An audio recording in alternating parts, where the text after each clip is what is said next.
اس معیار کو اگر ہم لے کر حامد میر کے کیریئر کو دیکھیں اور اس کتاب کو دیکھیں جو ایک طرح سے ہمارا اجتماعی حافظہ ہے، حامد میر کے کالم ہمیں یاد دلاتے ہیں کہ ہم نے کیا کچھ سہا ہے اور سہ رہے ہیں، تو اس معیار کو اگر ہم اس کتاب پر مسلط کریں تو میں بلا خوف تردید یہ کہہ سکتا ہوں کہ یہ سچی گواہی ہے، یہ بڑی گواہی ہے، یہ بڑی صحافت ہے۔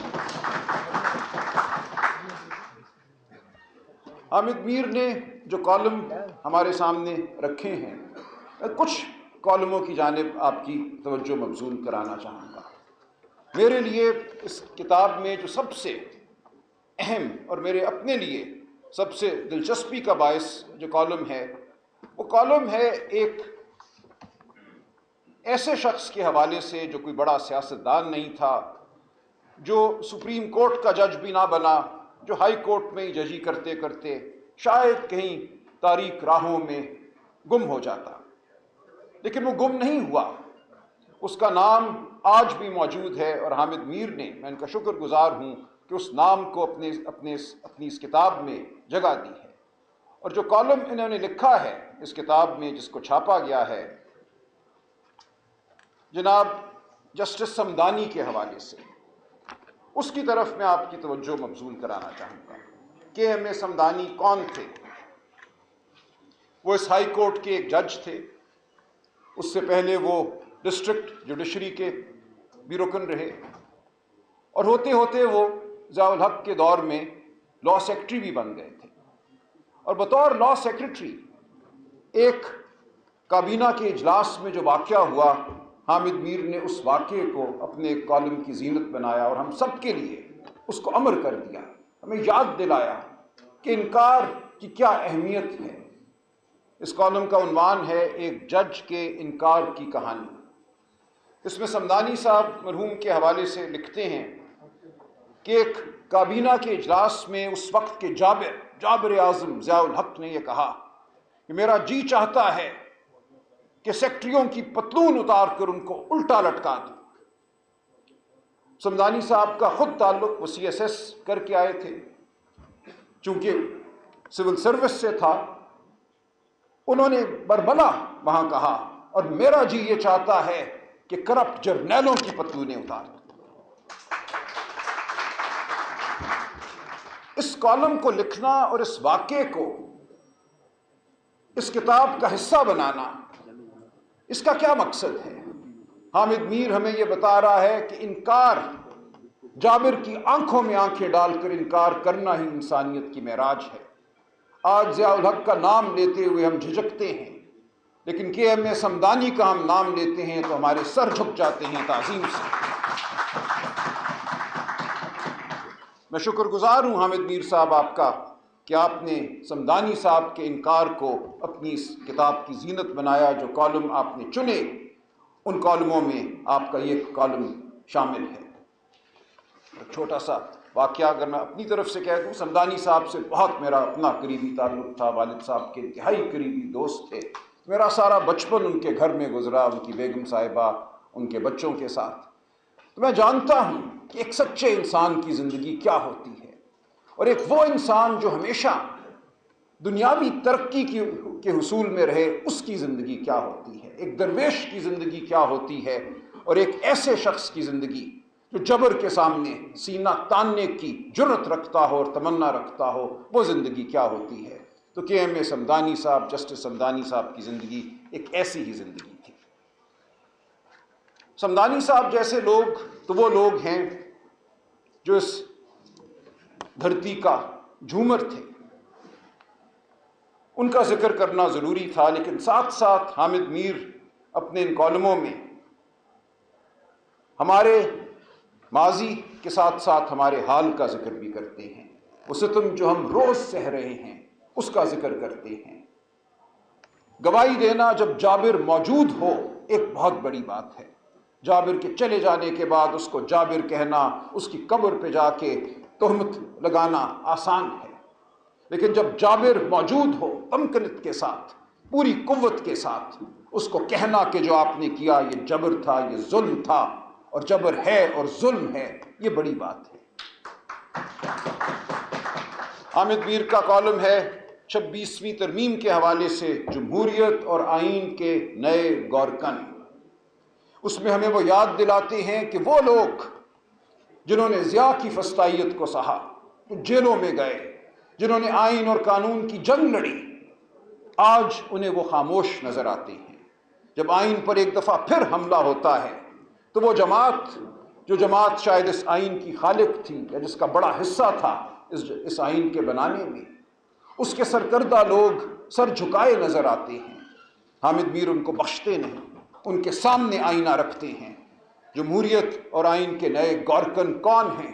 یہ وہ ہیں جو ایک دور میں اپنے آپ کو آئین ساز کہتے تھے، ایک دور میں اپنے آپ کو جمہوریت اور انسانی حقوق کا علمبردار کہتے تھے۔ حامد میر ان کی آنکھوں میں آنکھیں ڈال کر کہتے ہیں، کیا بوڑھے ہو گئے ہو؟ کیا ذوف نے تمہارے جذبے کو ماند کر دیا ہے؟ یہ ہے حامد میر کا کالم، یہ ہے حامد میر کی تنبیہ۔ وہ کہتے ہیں کہ اگر اس روش پہ چلو گے تو اس ملک کو تباہی کی جانب لے کر جاؤ گے۔ تم کہاں کھڑے تھے، آج کہاں ہو؟ آج تمہارے سر کیوں جھک گئے؟ نام لے کر انہوں نے اس کالم میں لکھا ہے، میں ان لوگوں کے نام نہیں لوں گا کہ وہ کون لوگ تھے جنہوں نے جیلیں سہی، آج سینٹ میں بیٹھ کر اس کالی ترمیم کو کیوں ووٹ ڈالتے ہیں۔ حامد میر سوال کرتے ہمیں نظر آتے ہیں، پوچھتے ہیں کیا ہوا، یہ کیا سانیہ ہے۔ حامد میر اسی طرح 2 کالم ہمارے حوالے کرتے ہیں 26 نومبر 2024 کے حوالے سے۔ کسی کو وہ بھولنے نہیں دیں گے۔ یہ کتاب ایک مستقل دستاویز ہے، مستقل گواہی ہے۔ وہ یاد دلاتے ہیں کہ اس رات کیا ہوا، اس دن کی روشنی میں کیا ہوا اور رات کی تاریکی میں کیا ہوا۔ گولیوں کی تڑتڑاہٹ آپ کو ان کے ان کالموں میں سنائی دیتی ہے۔ وہ لاشیں جن کو غائب کر دیا گیا ہسپتالوں سے، وہ گواہی آپ کو یہاں نظر آتی ہے۔ وہ صحافی مطیع اللہ جان ہو یا کوئی اور ہو، جو جب ڈھونڈنے گیا اور جب اس نے لاشوں کا ریکارڈ دیکھا تو اس پہ جو مقدمے بنے، اس کی گواہی آپ کو یہاں نظر آتی ہے۔ حامد میر کسی کو بھولنے نہیں دے گا، وہ سوال کرتا رہے گا، یہ کتاب سوال کرتی رہے گی کہ کیوں تم اس ظلم کا حصہ ہو، کیوں تم اس جبر کا حصہ ہو۔ تم تو کچھ اور کہنے والے لوگ تھے، تم تو کچھ اور اصولوں کی بات کیا کرتے تھے، تم تو حرمت کی بات کرتے تھے، ووٹ کی حرمت کی بات کرتے تھے، انسانیت کی حرمت کی بات کرتے تھے۔ آج تم لاشوں کے چور کیوں بن گئے؟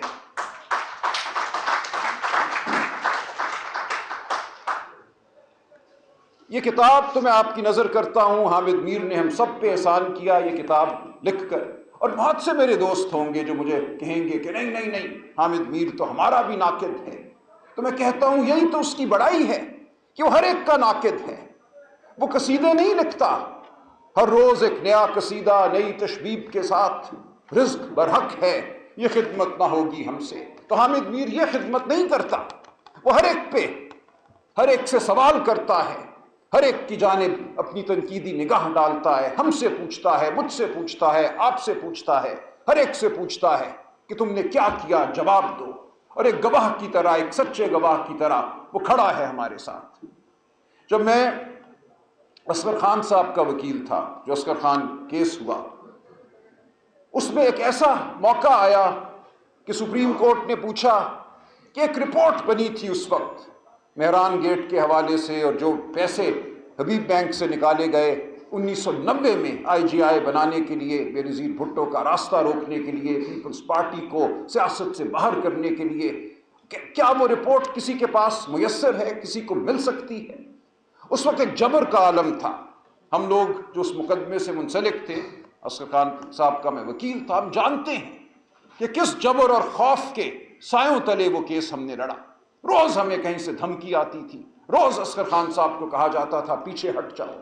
وہ ضعیف شخص پیچھے نہیں ہٹا، 16 سال عدالت میں کھڑا رہا۔ اس دوران جب یہ لمحہ آیا کہ عدالت نے گواہی طلب کی، تو کون تھا جس نے وہ گواہی مجھے میسر کی؟ مجھے پیغام آتا ہے حامد میر صاحب کا کہ مجھے ملیے۔ میں گیا ان کے پاس، اور انہوں نے نہ جانے کہاں سے وہ ایک دستاویز جو مہران گیٹ رپورٹ تھی، جس کو تلف کر دیا گیا تھا، کہیں اس کی کاپی مل نہیں رہی تھی، وہ نکال کر مجھے دی، میرے حوالے کی، اور کہا یہ میرے پاس موجود ہے، آپ جا کر یہ عدالت کے سامنے رکھیے۔ اور اگلے دن وہی رپورٹ میں نے عدالت کے سامنے رکھی۔ تو تو حامد میر، میں آپ کو سلام پیش کرتا ہوں۔